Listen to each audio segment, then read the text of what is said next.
Welcome students. हमारा जो chapter है एनहांसमेंट इन फूड प्रोडक्शंस, उसका आज हम पार्ट 3 देखेंगे। और पार्ट 3 में हम देखेंगे एपीकल्चर और फिशरी के बारे में। क्या देखेंगे? एपीकल्चर और फिशरी के बारे में। तो देखते हैं क्या है। स्टूडेंट्स, हमारा जो चैप्टर था एनहांसमेंट इन फूड प्रोडक्शंस का, उसमें 5 टाइप के मेथड्स हैं जिससे हम अपना फूड का प्रोडक्शन बढ़ा सकते हैं। Animal husbandry, plant breeding, tissue culture, single cell protein और माइक्रोब्स, जिनमें से हमने एनिमल हस्बेंड्री स्टार्ट किया था। क्या किया था? एनिमल हस्बेंड्री को स्टार्ट किया था। एनिमल हस्बेंड्री में हमने देखा था एनिमल ब्रीडिंग के बारे में, डेयरी फार्म मैनेजमेंट, किस तरह से हमने डेयरी फार्म मैनेजमेंट को पढ़ा था और समझा था कि किस तरह से हम डेयरी फार्म को मैनेज करेंगे, कैसे हम अपने एनिमल्स को रखेंगे, किस तरीके से हम अपने एनिमल्स को रखेंगे। और हमने देखा था कौन कौन से टाइप के ब्रीड्स है जो हम यूज़ कर रहे हैं एनिमल हस्बेंड्री में मिल्क प्रोडक्शंस के लिए, मिल्क प्रोडक्ट्स बनाने के लिए स्टूडेंट्स। फिर हमने देखा था poultry farm management. Poultry farm management में हमने देखा था कि हम अलग अलग टाइप के बर्ड्स को यूज़ करेंगे, जैसे कि चिकन्स, डग्स हो गए, फॉल्स हो गए, टर्की वगैरह जो भी हो गए, वो हम बर्ड्स को यूज़ करेंगे। हम बर्ड्स को क्यों यूज़ करेंगे? बर्ड्स को हम एग्स और मीट के लिए यूज़ करेंगे। किस लिए यूज़ करेंगे? एग्स और मीट के लिए। फिर हमने देखा कि पोल्ट्री फार्म में जो चिकन्स है उसके बहुत सारे टाइप के ब्रीड्स हैं। क्या है? बहुत सारे टाइप के ब्रीड्स हैं जो हम एग्स के लिए यूज़ करेंगे और हमारे मीट के लिए यूज़ करने वाले हैं। फिर हमने देखा कि चिकन्स है जो 2 टाइप में है, मतलब हम चिकन्स को 2 टाइप में पालते हैं। एक तो हम एग्स के लिए पालेंगे और एक तो हम मीट के लिए पालेंगे। तो उसमें हमने देखा था कि जो हम एग्स के लिए पालते हैं उसे हम क्या बोलते हैं? लेयर्स बोलते हैं। जो हम मीट के लिए पालते हैं उसे हम क्या बोलते हैं? ब्रॉयलर्स बोलते हैं। फिर हमने उसका अलग अलग रिक्वायरमेंट देखा था कि क्या करना पड़ेगा हमें लेयर्स के लिए और क्या करना पड़ेगा हमें मीट के लिए। फिर हमने देखा था कि बहुत सारे टाइप्स के डिजीज़ हो सकते हैं हमारे पोल्ट्री बर्ड्स में, जो भी है बहुत सारे टाइप के डिजीज होते हैं। जैसे कि कुछ वायरल डिजीज में हमने ये सब डिजीजेस देखे थे, बैक्टीरियल डिजीज में हमने ये सब डिजीज देखे थे, फंगल डिजीज में हम ये सब डिजीज देखे थे, पैरासाइटिक डिजीज में तो ये सब डिजीज हमने देखे थे। और हमने समझा था कि कितना इम्पॉर्टेंट होता है पोल्ट्री फार्मिंग में वो उन बर्ड्स को डिजीजेस से बचाना स्टूडेंट्स। हमने ये सब देखा था हमारे डेयरी फार्म मैनेजमेंट में, पोल्ट्री फार्मिंग में। आज हम देखेंगे बी कीपिंग। क्या देखेंगे? Bee keeping. हमने एनिमल ब्रीडिंग कंप्लीट कर लिया, डेयरी फार्म मैनेजमेंट कंप्लीट कर लिया, पोल्ट्री फार्म मैनेजमेंट कंप्लीट कर लिया। आज हम देखेंगे बी कीपिंग क्या होता है। बी कीपिंग को हम बोलते हैं एपीकल्चर। क्या बोलते हैं? एपीकल्चर। तो देखते हैं क्या है बी कीपिंग। आगे बढ़ते हैं, बी कीपिंग देखते हैं। एपीकल्चर और बी कीपिंग। तो देखते हैं बी कीपिंग क्या है। मैं इन शॉर्ट बता देता हूँ बी कीपिंग क्या होता है। हम बीज को पालेंगे, हम मधुमक्खियों को पालेंगे जो हमें हनी बना के देंगी और उस हनी के प्रोडक्ट्स को हम बेचेंगे और ह्यूमन वेलफेयर के लिए, और हमें प्रॉफिट मिलेगा। तो जो हनी है वो हम क्यों बना रहे हैं? हनी हम क्यों बना रहे हैं? हनी का भी हमारे फूड में बहुत ज़्यादा बड़ा रोल है स्टूडेंट्स। हनी बहुत सारे फूड्स में यूज़ होता है और उसका न्यूट्रिशन वैल्यू बहुत ज़्यादा इंपॉर्टेंस है उसके न्यूट्रिशन वैल्यू का। और बहुत सारे मेडिसिन में हनी को यूज़ किया जाता है एज अ मेडिसिन बनाने में, बहुत सारे तो हनी का बहुत ज़्यादा यूज़ है हमारे फूड में। तो इसका प्रोडक्शंस बढ़ाना भी बहुत ज़्यादा इम्पॉर्टेंट है, इसलिए हमें बी कीपिंग और एपीकल्चर का भी सहारा लेना पड़ेगा ताकि हम अपने फूड प्रोडक्शंस को बढ़ा सके। तो देखते हैं कि एपीकल्चर होता क्या है, बी कल्चर होता क्या है। एपीकल्चर और bee keeping deals with an artificial rearing of honey bees to obtain bee products like honey, wax, pollen, bee venom, propolis and royal jelly as well as pollinating agent for the crop plants. हम apiculture क्या है वो देखते हैं। तो apiculture क्या है? हम आर्टिफिशियली, अभी नेचुरली क्या करते हैं, बी क्या करते हैं, कहीं पे भी अपना उनको जो अच्छा जगह लगता है वहाँ पे वो अपना हनी का वो बना लेते हैं, हनी का वो छत्ता बना लेते हैं। बट हम क्या करेंगे? हम आर्टिफिशियली उन्हें पालेंगे और हम अपने हिसाब से उनसे बनवाएंगे। क्या करेंगे? आर्टिफिशियली हम उन्हें पालेंगे, रियर करेंगे हम मधुमक्खियों को, और उनसे जो भी हमें हनी मिलेगा उनसे हमें क्या क्या प्रोडक्ट्स मिल सकते हैं, हनी मिल सकता है, वैक्स मिल सकता है, पोलन ग्रेन्स भी मिल सकते हैं, बी वेनॉम्स, बी का हमें जहर, मधुमक्खियों का हमें जहर भी मिल सकता है, प्रोपोलिस, प्रोपोलिस मतलब होता है ग्लू, क्या होता है ग्लू, जिसे हम बोलते हैं प्रोपोलिस, और जेली भी मिल सकती है, रॉयल जेली भी हमें मिल सकती है। और जो बीज हैं स्टूडेंट, जो हमारे मधुमक्खियां, वो कैसे काम करेंगे, वो पॉलिनेटिंग एजेंट का काम करेंगे हमारे क्रॉप प्लांट्स के, और इससे डबल फायदा हो रहा है, एक तीर से हम दो निशाने कर रहे हैं, या तो हमें हनी भी मिल रहा है और हमारे जो क्रॉप प्लांट्स हैं उनमें प्रोडक्शन ज़्यादा हो रहा है, पॉलिनेशन ज़्यादा होगा तो क्या होगा स्टूडेंट्स, प्रोडक्शंस भी ज़्यादा होगा हमारे क्रॉप प्लांट्स का। तो यहाँ पे एक तीर से दो निशाने हो रहे हैं जब हम एपीकल्चर कर रहे हैं स्टूडेंट्स। तो समझना है क्या है एपीकल्चर, क्या है स्टूडेंट्स, हम हनी बी को पालेंगे और क्या करेंगे, हनी बी से जो भी हमें ऑब्टेंड हो रहा है, honey, wax, pollen, bee venom, propolis, royal jelly, उन्हें हम बेचेंगे, उन्हें डिस्ट्रीब्यूट करेंगे हमारे करंट पॉपुलेशन में ह्यूमन वेलफेयर के लिए, और हमें प्रॉफिट मिलेगा स्टूडेंट्स, क्या मिलेगा, प्रॉफिट मिलेगा। और हमें एक और प्रॉफिट हो रहा है, जो बीज होते हैं वो क्या होंगे, पॉलिनेटिंग एजेंट का काम करेंगे, वो पॉलिनेशन एजेंट का काम करेंगे, और पॉलिनेशन अगर ज़्यादा होता है तो हमारे क्रॉप प्लांट्स भी ज़्यादा होंगे स्टूडेंट्स। तो इस तरह से जो बी कीपिंग होता है शॉर्ट में मैंने आपको बता दिया क्या होता है। तो अब हम डीप में पढ़ते हैं कि एक्चुअल बी कीपिंग में होता क्या है स्टूडेंट्स। तो देखते हैं, तो पहले हम देखते हैं कि कौन कौन से टाइप के बीज है, कौन कौन से स्पीशीज के बीज हैं जो हम इंडिया में बी कीपिंग के लिए यूज करते हैं, क्या करने के लिए, बी कीपिंग या एपीकल्चर, हनी पाने के लिए हम उसे यूज करते हैं। तो पहला है एपिस डॉर्सेटा, क्या है स्टूडेंट्स, एपिस डॉर्सेटा, रॉक बी और वाइल्ड बी, इन्हें रॉक बी और वाइल्ड बी इसलिए कहा जाता है क्योंकि ये अपने छत्ते रॉक्स पे बनाते हैं, रॉक्स के बिलो बनाते हैं वो अपने छत्ते। वाइल्ड बी मतलब ये जंगलों में पाए जाते हैं, कहाँ पाए जाते हैं, जंगलों में पाए जाते हैं। एपिस फ्लोरिया, एपिस फ्लोरिया मतलब ये क्या है, लिटिल बी, मतलब ये बहुत छोटे छोटे होने वाले हैं। एपिस मेलिफेरा, क्या है एपिस मेलिया, जिसे हम बोलते हैं यूरोपियन बी, क्योंकि ये यूरोप का होगा, इसका ओरिजिन क्या होगा, यूरोप का, इसलिए हम क्या यूरोपियन बी। एपिस इंडिका, जो कि है इंडियन बी, क्या है इंडियन बी, क्या है एपिस इंडिका। तो इतना आपको याद रखना है कि चार टाइप के, चार स्पीशीज ऑफ बीज को हम यूज करने वाले हैं। कौन कौन से वो चार स्पीशीज ऑफ बीज हैं स्टूडेंट्स, एपिस डॉर्सेटा जिसे हम बोलेंगे रॉक बी और वाइल्ड बी, एपिस फ्लोरिया जिसे हम बोलेंगे लिटिल बी, एपिस मेलिफेरा जिसे हम बोलेंगे यूरोपियन बी, और एपिस इंडिका जिसे हम बोलेंगे इंडियन बी। सो ये चार टाइप के बीज को हम यूज करने वाले हैं, किससे, honey, wax, pollen, bee venom, propolis, royal jelly, इन सब चीज़ों के लिए हम चार टाइप का बीज का यूज होता है इंडिया में स्टूडेंट्स, ये इंडिया की बात चल रही है। सो क्या ये सब प्रोड्यूस करने के लिए, तो इससे क्या होगा, हमारा फूड प्रोडक्शंस बढ़ेगा, क्या होगा, फूड प्रोडक्शंस बढ़ेगा। अब देखते हैं पॉलीमॉर्फिज्म इन हनी बी, मतलब अब जो बीज होते हैं उनमें पॉलीमॉर्फिज्म, वो अलग अलग होते हैं। अलग अलग कैसे होते हैं, आप सबको क्या लगता है स्टूडेंट्स कि सभी बीज क्या करते हैं, शहद बनाते हैं, सभी बीज का काम क्या है, फूल में से जूस सक करके शहद बनाना, तो ऐसा नहीं होता स्टूडेंट्स, सभी बीज ये काम नहीं करते हैं, सभी बीज शहद बनाने का काम नहीं करते हैं। बीज भी तीन टाइप में डिवाइडेड होते हैं, मतलब बीज भी तीन टाइप में डिवाइडेड होंगे, कौन से होंगे, वर्कर बीज, क्या होंगे, वर्कर बीज, क्वीन बीज, क्या होंगे, क्वीन बीज, और ड्रोन बीज, क्या, ड्रोन बीज। तो याद रखना है कि तीन टाइप के बीज होते हैं, हर एक टाइप में तीन टाइप के बीज होंगे। वर्कर बीज का काम क्या होगा, ये ही वो बीज हैं जो क्या करेंगे, फूल में से, फ्लावर्स में से क्या करेंगे, वो जूसेस को सक करेंगे और क्या करेंगे, वो शहद बनाएंगे, क्या करेंगे, वो हनी को बनाएंगे।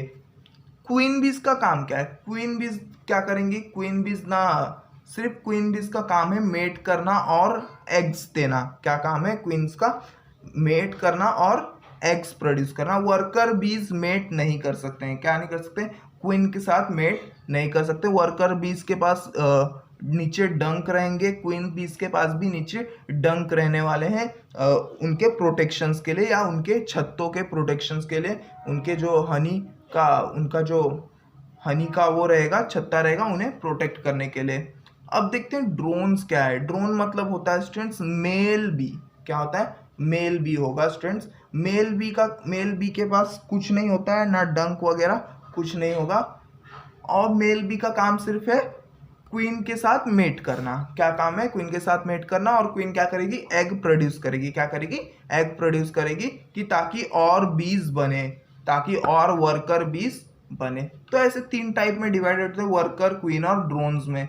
तो ये होता है हनी बी। मतलब हनी बी क्या है? 3 टाइप में डिवाइड होंगे। क्वींस कुछ काम नहीं करेंगे, क्वींस ना सक करके लाएंगी, ना ड्रोन सक करके लाएगा। सिर्फ वर्कर्स का काम है फ्लावर से जूसेस सक करने का और शहद बनाने का। और क्वींस उनमें ही रहेंगी, शहद कैप्स में ही रहेंगी। उनके ऊपर क्या रहता है? वैक्स रहता है स्टूडेंट्स। क्या रहता है? हनी के ऊपर वैक्स रहता है। वो उनके अंदर अपना शेल्टर्स बनाते हैं, उनमें ये क्वींस रहते हैं स्टूडेंट्स।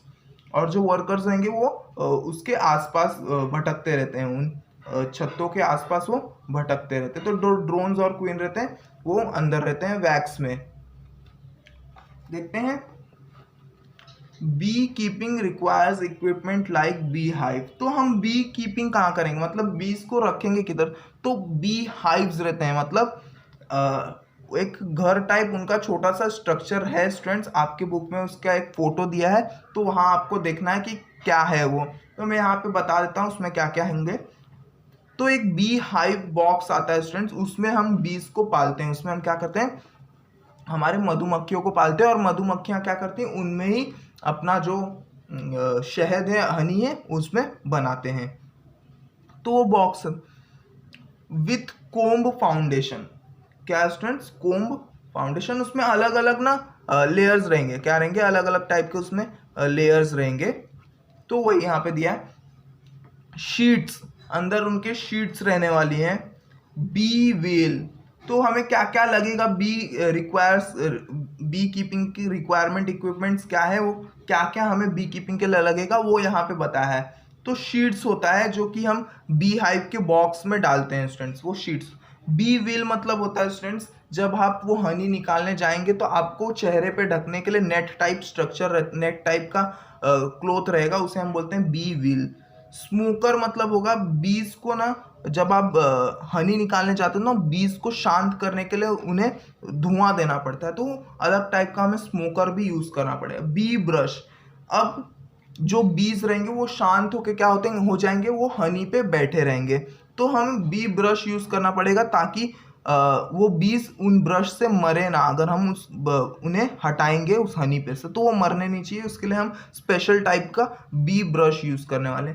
ग्लव्स का इस्तेमाल करना है, गम शूज का इस्तेमाल करना है। अनकैपिंग नाइफ्स, अनकैपिंग नाइफ्स क्या होता है स्टूडेंट्स? अनकैपिंग नाइफ्स पहली बात दोनों साइड से उसमें शार्प रहेगा, शार्प एजेस रहेंगे, और नीचे उनके वुडन हैंडल रहेगा स्टूडेंट्स, जिसे हम बोलते हैं अनकैपिंग नाइफ।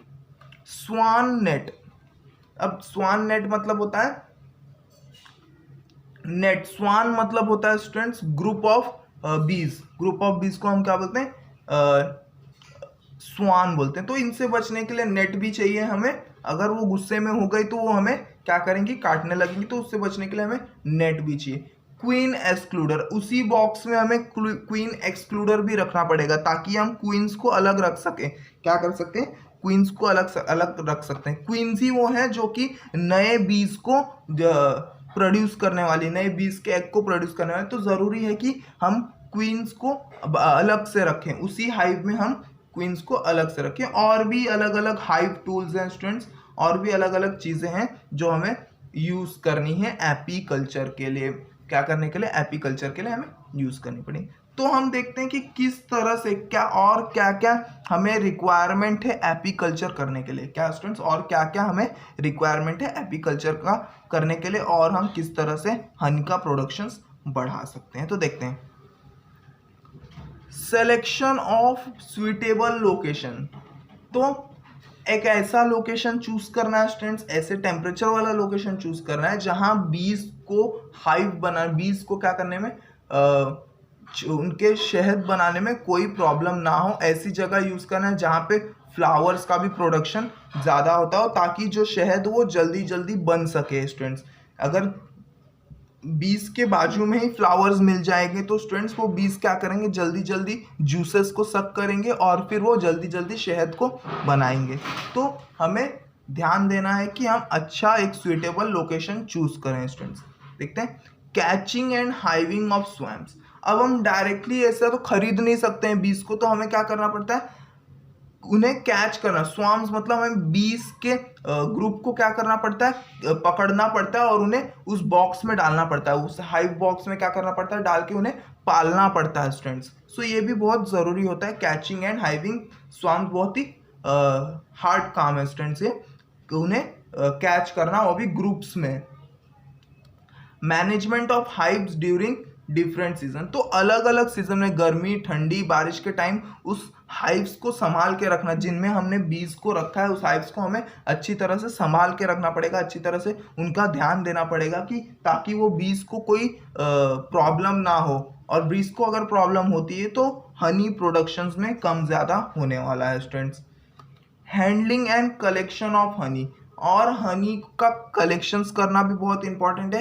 हनी को हम किस तरह से हैंडल कर रहे हैं, ऐसा नहीं होना चाहिए कि जब थोड़ा सा हनी बना है तो हम उसे बार बार निकाल लें, ऐसा नहीं होना चाहिए। एक अमाउंट जब तक नहीं बन जाता है उसके बाद ही हमें निकालना है। तो इससे इस हनी को हैंडल करना भी बहुत इंपॉर्टेंट है, हनी को कलेक्ट करना भी बहुत इंपॉर्टेंट है। B wax and other product, तो हमें और भी चीज़ें मिलती हैं स्टूडेंट्स, बी वैक्स भी मिलता है और कुछ अदर प्रोडक्ट्स भी मिलते हैं, उसको भी डिस्ट्रीब्यूट करना इंपॉर्टेंट है, उसको भी कलेक्ट करना इंपॉर्टेंट है, उसे भी हमें हनी से कैसे अलग करना है वो भी इंपॉर्टेंट है। यहाँ पे अनकैपिंग नाइफ दिया था ना स्टूडेंट्स, अनकैपिंग नाइफ मतलब होता है जब ये हनी का ये छत्ता है ना स्टूडेंट्स, उसके ऊपर आपने देखा होगा ऐसे हेक्सागोनल शेप्स बने रहते हैं, तो अनकैपिंग नाइफ क्या करता है, वो हेक्सागोनल शेप्स जो लेयर होता है ना उनका, उसे क्या करता है, हटाता है। तो उसके अंदर हमें क्या मिलता है, उसके अंदर हमें वो शहद मिलेगा स्टूडेंट्स। सो ऐसे होता है।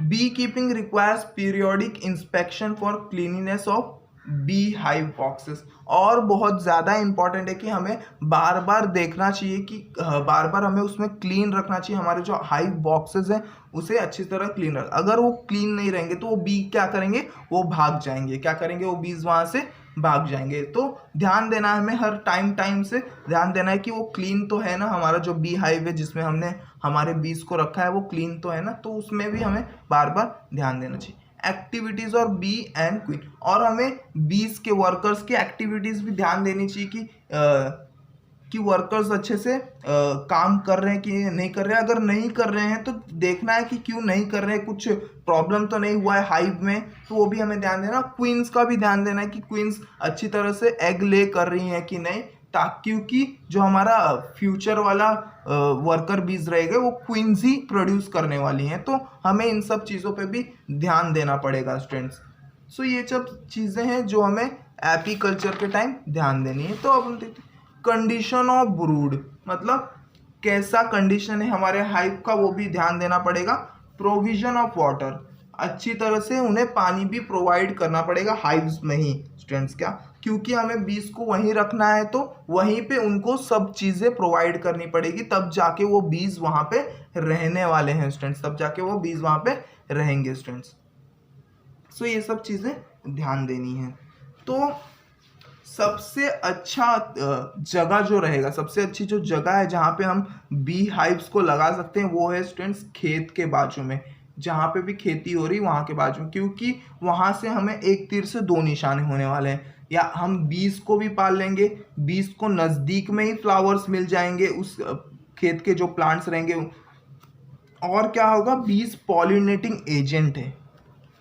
क्या स्टूडेंट्स, बी पॉलिनेटिंग एजेंट है, तो वो पॉलिनेशंस भी वहाँ के क्रॉप का करने वाले हैं, जिसकी वजह से क्रॉप प्रोडक्शंस भी बढ़ जाएगा। तो इस तरह से हमें दो फायदे मिलने वाले हैं स्टूडेंट्स। आगे देखते हैं क्या है, bee keeping in crop field of sunflower, mustard, safflower, chilli, cabbage, cucumber, legumes, fruit like apple, mango, citrus etc. help in increasing the productivity of honey as well as crop tremendous। तो मैंने आपको पहले बोला कि हमें खेतों के बाजू में वो हाइव्स लगाने चाहिए जो भी, तो हम सनफ्लावर्स के खेतों के बाजू में, राई के खेत के, सैफफ्लावर के बाजू में, चिल्ली के खेत के बाजू में लगा सकते हैं, कैबेज के खेत के बाजू में, कुकुम्बर के खेत के बाजू। तो इन सब खेतों के बाजू में अगर हम बी हाइव्स लगाते हैं तो वहाँ पे क्या होगा, हमें हनी तो मिलेगा ही मिलेगा, साथ में क्रॉप्स का भी प्रोडक्शन बढ़ जाएगा। क्या होगा स्टूडेंट्स? क्रॉप्स का भी प्रोडक्शन बढ़ जाएगा। तो ये सब चीज़ें हम कर सकते हैं प्रोडक्शंस बढ़ाने के लिए, हमारे फूड का, हमारे हनी का, जो हमारा एक अच्छा न्यूट्रिशन वैल्यू है, इंपॉर्टेंट हमारा फूड का एक पार्ट है स्टूडेंट्स, तो उसका भी प्रोडक्शन बढ़ जाएगा। तो इस तरह से हम एपीकल्चर कर सकते हैं। आगे देखते हैं फिशरी। फिशरी मतलब मैं आपको फिर से शॉर्ट में बताता हूँ। फिशरी मतलब होता है फिश को पकड़ना या तो उसे पालना, पाल के पकड़ना। तो फिश को पकड़ना, प्रोसेस करना, डिस्ट्रीब्यूट करना आता है फिशरी में। क्या आता है? फिशरीज में। फिशरी मतलब होता है जो मच्छी पकड़ते हैं हम लोग। तो जो फिशरी है स्टूडेंट्स, वो हमारे इंडिया में बहुत सारे लोगों को एम्प्लॉयमेंट देती है। क्या करती है? बहुत सारे लोगों को जॉब्स देती है। तो बहुत सारे लोग क्या करते हैं? फिश पकड़ते हैं, उन्हें बेचते हैं मार्केट में और प्रॉफिट कमाते हैं। तो बहुत सारे लोगों को ये एम्प्लॉयमेंट देती है जो फिशरीज का काम है। और फिश हमें क्यों पकड़ना है? फिश क्यों इंपॉर्टेंट है हमारे फूड के लिए? क्योंकि फिश में बहुत ज़्यादा न्यूट्रिएंट्स होता है, बहुत ज़्यादा प्रोटीन्स होता है, बहुत सारे विटामिन होते हैं स्टूडेंट्स। तो फिश हमारे फूड के लिए बहुत ज़्यादा इंपॉर्टेंट है। तो मतलब हमें फिश को भी, फिश के प्रोडक्शन को भी क्या करना पड़ेगा? फिश के प्रोडक्शन को भी इंक्रीज करना पड़ेगा, क्योंकि फिश भी हमारे एक फूड का बहुत ज़्यादा इंपॉर्टेंट पार्ट होने वाला है। तो हमें फिश प्रोडक्शंस भी बढ़ाना पड़ेगा। तो हम इसमें देखने वाले हैं कि हम किस तरह से फिश के प्रोडक्शंस को बढ़ाएंगे, किस तरह से फिश का प्रोडक्शन बढ़ेगा और हम अपने करंट पॉपुलेशन को क्या करेंगे? फीड कर पाएंगे। तो देखते हैं क्या है। देखते हैं फिशरी पहले क्या होता क्या है। Deals with catching, processing fish, farming and marketing of fish and other useful aquatic animals such as prawn, lobster, oyster, mussels and crabs. तो फिश क्या है? फिश को कैच करना या एक्वेटिक एनिमल्स को कैच करके उन्हें पालना या उन्हें मार्केट्स में बेचना, हो क्या है? फिशरीज में आता है। क्या होता है? फिशरीज में आता है। फार्मिंग मतलब क्या होता है? हम फिश को पालेंगे, उसके बाद वो बड़े होने के बाद हम उसे पकड़ेंगे और उन्हें बेचेंगे, तो वो फार्मिंग में आता है स्टूडेंट्स। और भी एक्वेटिक एनिमल्स जैसे कि प्रॉन, झींगे, लॉबस्टर मतलब बड़े झींगे होते हैं, ऑयस्टर्स हो गए, मुसल्स हो गए, क्रैब्स हो गए स्टूडेंट्स। तो ये सब क्या हो गया? ये सब भी फिशरीज में ही आता है। ये सबको हम भी पकड़ के हम क्या करने वाले हैं? हमारे पर्पस के लिए हम इन्हें बेचेंगे students. There are 3 divisions of fisheries. कहाँ? 3 डिविजन्स है फिशरीज के। Inland, marine and estuarine. ये सब जगह के ऊपर है स्टूडेंट्स, इनलैंड, मरीन और एस्चुराइंस। इन 3 जगहों पे हम क्या कर सकते हैं? फिशरीज कर सकते हैं। फिशरी कर सकते हैं मतलब वहां पे फिश पकड़ सकते हैं और हम फिश का प्रोडक्शन बढ़ा सकते हैं। तो देखते हैं इनलैंड क्या है, इनलैंड में क्या होता है। तो inland fishery includes culturing and capturing of fish from fresh water bodies like ponds, lake, dams and river. तो इनलैंड मतलब होगा स्टूडेंट्स, हम फिश को फ्रेश वाटर से पकड़ेंगे। मीठे पानी वाली मछली बोलते हैं ना, तो हम उसे कहाँ से पकड़ेंगे? फ्रेश वाटर से पकड़ेंगे, जैसे कि पॉन्ड्स हो गए, तालाब हो गए, लेक्स हो गए, डैम्स हो गए, रिवर्स हो गए। तो हम क्या करेंगे? इनलैंड फिशरी में हम फ्रेश वाटर से फिशेस को पकड़ने वाले हैं। क्या करने वाले हैं? फिशेस को पकड़ने वाले हैं। Inland aquatic area of our country covers about 40 to 50 lakh एकड़्स। तो जो इनलैंड एक्वेटिक एरिया है, मतलब इनलैंड मतलब रिवर्स हो गया, डैम्स वगैरह, पॉन्ड्स, लेक्स, इनका पूरा एरिया मिला के 40 to 50 लाख ऑफ एकड़्स हमारे कंट्री में है, जहाँ पे हम फिशिंग कर सकते हैं स्टूडेंट्स। 40 to 50 लाख एकड़्स बहुत ज़्यादा होता है स्टूडेंट्स, 40 to 50 लाख एकड़्स।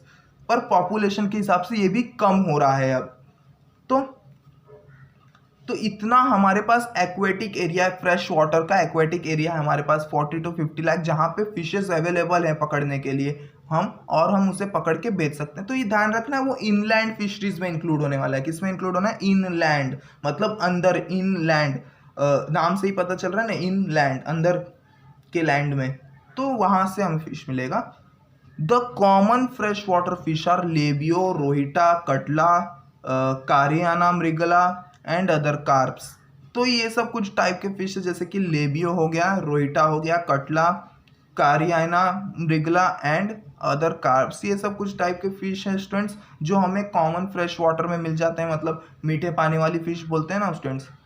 तो वो हमें यहाँ पे मिल जाते हैं ज़्यादातर कि ये ब्लैक और ग्रे कलर में होते हैं स्टूडेंट्स, जो ये फिश होते हैं।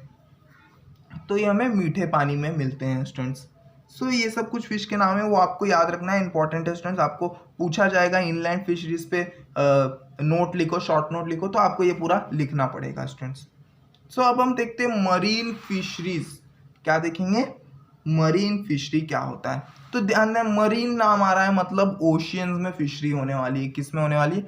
ओशियंस में हम फिश पकड़ेंगे स्टूडेंट्स। तो देखते हैं क्या होता है। Marine fishery includes capture of fish from sea water. मैंने पहले बोला था जो इनलैंड फिशरी थी वो कहाँ से हम पकड़ लेते? फ्रेश वाटर से पकड़ लेते, मीठे पानी से हम पकड़ लेते। पर मरीन फिशरी कहाँ से होगी? हम सी वाटर, खारे पानी वाले फिश को पकड़ेंगे। क्या करेंगे? खारे पानी वाली फिशेस को हम पकड़ने वाले हैं। Indian coastal lines about 7500 kilometre long. तो हमारा जो इंडियन कोस्ट है, मतलब जो समुद्र के बाजू वाली जगह है, समुद्र के किनारे वाली जगह है, वो कितनी है? 7500 किलोमीटर लॉन्ग है स्टूडेंट्स। जहाँ पे हम क्या कर सकते हैं? जहाँ पे हम फिशेस को पकड़ सकते हैं। क्या कर सकते हैं? फिशेस को पकड़ सकते हैं हमारे, जिसे हम क्या बोलेंगे? मरीन फिशरी बोलेंगे। क्या करेंगे? मरीन फिश, क्योंकि ये हम ओशियंस में कर रहे हैं ना, सी वाटर में कर रहे हैं, तो मरीन फिशरीज बोलेंगे।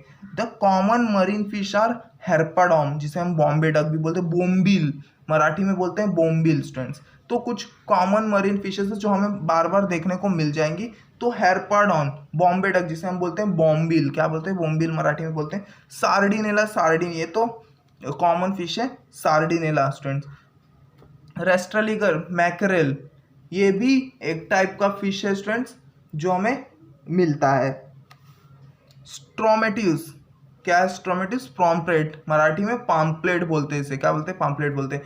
तो ये कुछ टाइप के फिशेस हैं जो मरीन फिशेस हैं स्टूडेंट्स, जो हमें समुद्र में मिलते हैं, जो हमें ओशियंस में मिलते हैं, खारे पानी में हमें ये मिल जाएंगे स्टूडेंट्स। तो ये कुछ टाइप के फिशेस हैं। Estuarine fishery includes capture of fish from estuary. तो एस्चुरिन फिशेस क्या होते हैं? ऐसी फिशरीज, जहाँ ऐसी जगह जहाँ पे हम फिशिंग करते हैं एस्चुरीज में, मतलब एस्चुरीज से जो भी हम फिशिंग करेंगे उसे हम क्या बोलेंगे? एस्चुराइन फिशरीज। तो एस्चुरीज होते क्या है? एस्चुरीज वो होते हैं जहाँ पे मीठा पानी और खारा पानी मिलेगा, मतलब ओशियंस और रिवर्स वहाँ पे मिलते हैं। वहाँ पे जो फिशेज होंगे, वहाँ पे जो हम फिशरीज करेंगे उसे हम क्या बोलेंगे? एस्चुराइन फिशेस बोलेंगे। क्या बोलेंगे स्टूडेंट्स? एस्चुराइन फिशेस बोलेंगे। तो वो कहाँ पे? बे ऑफ बंगाल में साइड में सुंदरबन एरिया है। क्या बोलते हैं? सुंदरबन एक जंगल है स्टूडेंट, सुंदरबन एरिया है हमारे वेस्ट बंगाल के साइड में, जहाँ पे क्या होता है? समुद्र और नदियाँ मिलती हैं, जहाँ पे ओशियंस और रिवर्स मिलते हैं, खारा पानी और मीठा पानी मिलेगा।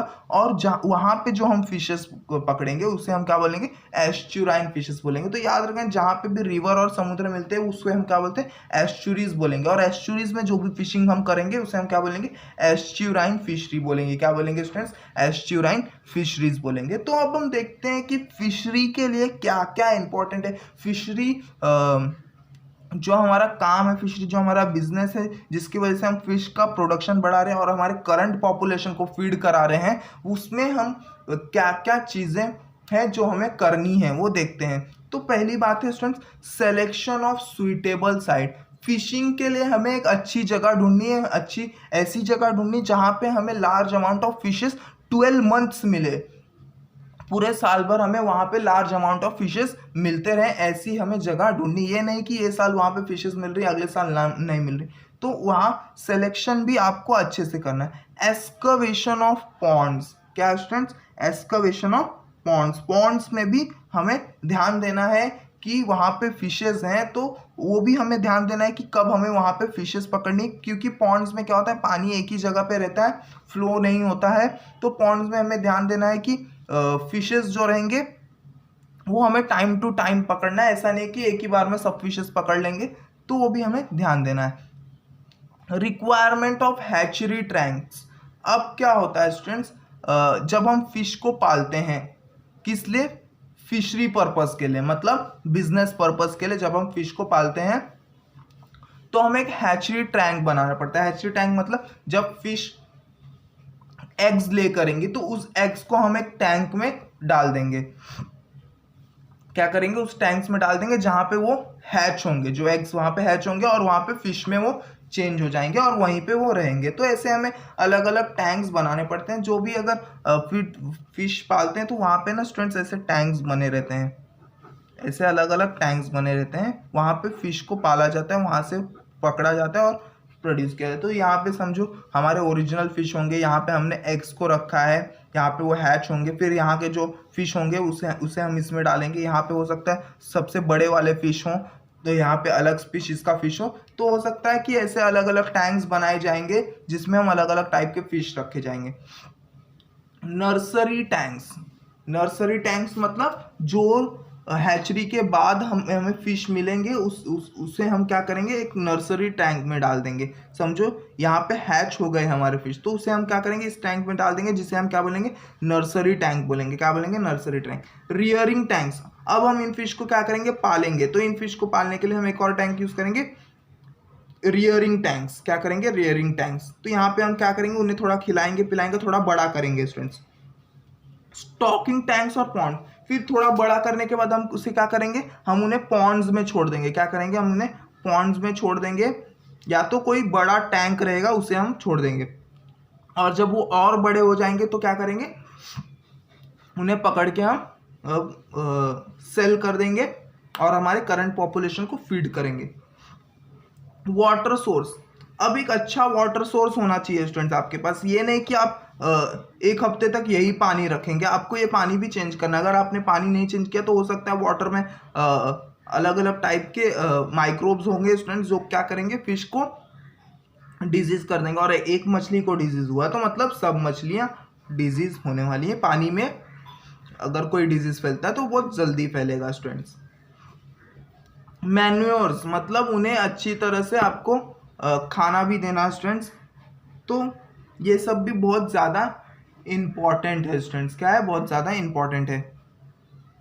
सप्लीमेंट्री फीड मतलब उन्हें अच्छी तरह से हमें खाना, मैन्योर्स एंड सप्लीमेंट्री फीड उन्हें देना बहुत ज़्यादा इंपॉर्टेंट है स्टूडेंट्स। खाना देना उन्हें बहुत ज़्यादा इंपॉर्टेंट है। जब वो नर्सरी स्टेज में होंगे, जब वो छोटे होंगे, और जब वो बड़े हो जाएंगे तो हम उन्हें पॉन्ड्स में तो डाल ही देंगे। अगर हम उन्हें टैंक्स में रखते हैं तो वहाँ पे हमें उन्हें खाना देना पड़ेगा स्टूडेंट्स, नहीं तो वो क्या होगा, जो बड़े फिश होंगे वो छोटे फिश को खाने स्टार्ट कर देंगे। तो इसलिए हमें उन्हें अच्छी तरह से सप्लीमेंट भी करना पड़ेगा। तो ये सब कुछ चीज़ें हैं जो हमें फिशरीज में करना पड़ेगा। जब हम फिशरीज का अगर बिजनेस कभी स्टार्ट करते हैं तो वो करना पड़ेगा। तो ये सब काम हम क्यों कर रहे हैं, हम फूड प्रोडक्शंस को बढ़ाने के रहे हैं, फिश प्रोडक्शंस को बढ़ाने के लिए, क्योंकि फिश एक हमारा इम्पॉर्टेंट पार्ट है हमारे फूड का।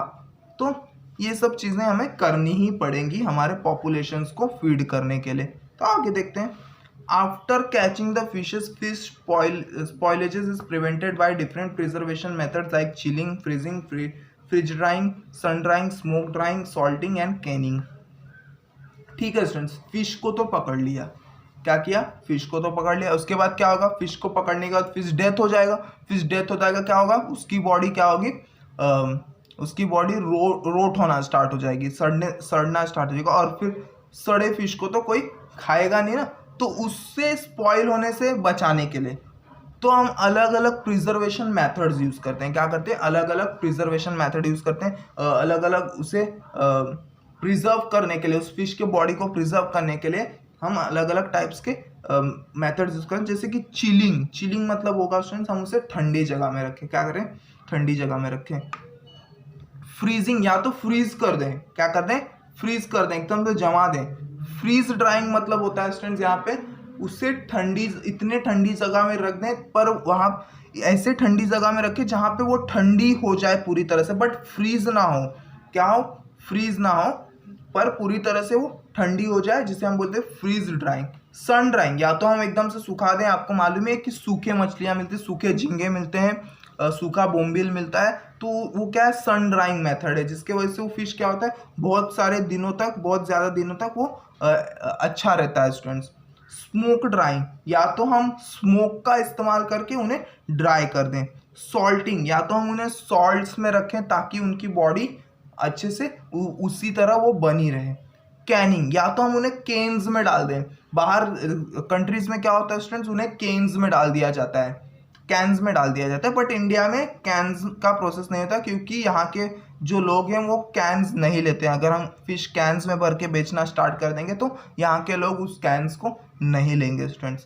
सो ये सब हमने देखा स्टूडेंट्स फिशरीज में कि कैसे हम फिश को पालेंगे, क्या क्या इंपॉर्टेंट है फिश को पालने के लिए। तो आप बहुत बहुत बड़ा पार्ट हमारे पॉपुलेशन का फिशरीज में इन्वॉल्व होता है स्टूडेंट्स। बहुत ज़्यादा लोग का एम्प्लॉयमेंट फिशरीज में होता है। जितने भी लोग कोस्टल एरियाज में रहते हैं उनका जो लाइफ होता है स्टूडेंट्स, वो फिशरी पे बहुत ज़्यादा डिपेंड होता है स्टूडेंट्स। वो उनका जो भी बिजनेस होता है वो फिशरीज से ही आता है स्टूडेंट्स। जो भी उनका पैसा होता है वो फिशरी से ही आता है। तो बहुत ज़्यादा एम्प्लॉयमेंट देता है जो फिशरी का बिजनेस है स्टूडेंट्स। सो बहुत ज़्यादा इंपॉर्टेंट है ये, और हमारे फूड का भी बहुत ज़्यादा इंपॉर्टेंट पार्ट है हमारा फिश। तो फिश प्रोडक्शंस बढ़ाना तो बनता ही है स्टूडेंट्स। सो आई होप आपको ये समझ गया होगा एपीकल्चर और बी कीपिंग, और जो हमारा फिशरीज का पार्ट है वो आपको समझ गया होगा। फिशरीज में इनलैंड, मरीन, एस्चुराइन जो फिशरीज थे वो भी आपको समझ गया होगा। सो इस वीडियो में इतना ही है students.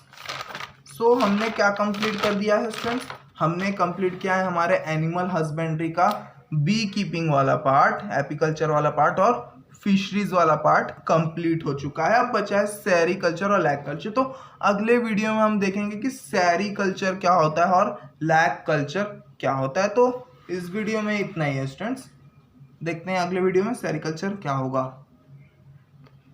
So thank you students, मिलते हैं अगले वीडियो में।